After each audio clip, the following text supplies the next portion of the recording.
Comment perpétuer le cycle du carbone et enrichir le sol?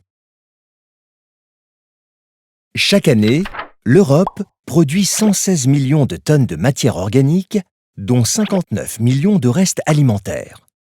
Ces matières, riches en eau, sont souvent brûlées, ce qui réduit la production d'énergie, ou enfouies, ce qui est source de pollution. De plus, ces pratiques interdisent leur retour au sol et bloquent le cycle naturel du carbone. Pourtant, ces matières organiques sont indispensables au sol. Elles abritent et nourrissent les micro-organismes. Elles fixent les substances nutritives, comme l'azote et le phosphore, et réduisent leur lessivage par la pluie. Elles aèrent le sol et favorisent sa perméabilité. Elles retiennent l'eau et réchauffent le sol grâce à leur couleur foncée. Mais comment permettre leur retour au sol?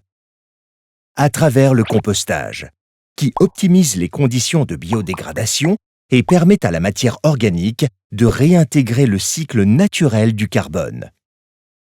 Il en existe deux types. Tout d'abord, le compostage industriel, réalisé sur des plateformes contrôlées. Pendant la première phase, la matière se décompose.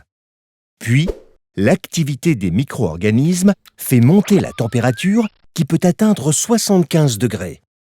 L'objectif est de neutraliser les pathogènes présents dans les déchets d'origine animale. C'est l'hygiénisation.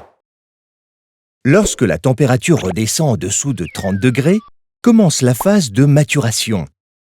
La matière est alors progressivement digérée par d'autres organismes, vers de compost, acariens et autres insectes. Après 3 à 6 mois, on obtient une matière riche en carbone, le compost. La qualité du compost est encadrée par des normes environnementales nationales et des labels. Cependant, sa qualité dépend avant tout des matières à composter qui ne doivent pas être contaminées par des déchets non biodégradables.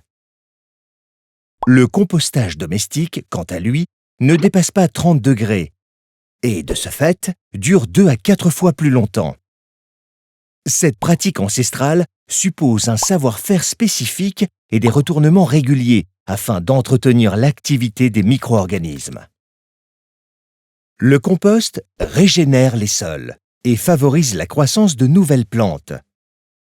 Grâce à la photosynthèse, elles capteront à leur tour le carbone de l'atmosphère et perpétueront le cycle du carbone.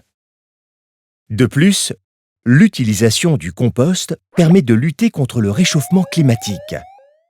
L'initiative 4 pour 1000 a démontré qu'une augmentation annuelle de 0,4% des stocks de carbone dans le sol permettrait de compenser le CO2 émis dans l'atmosphère par l'activité humaine.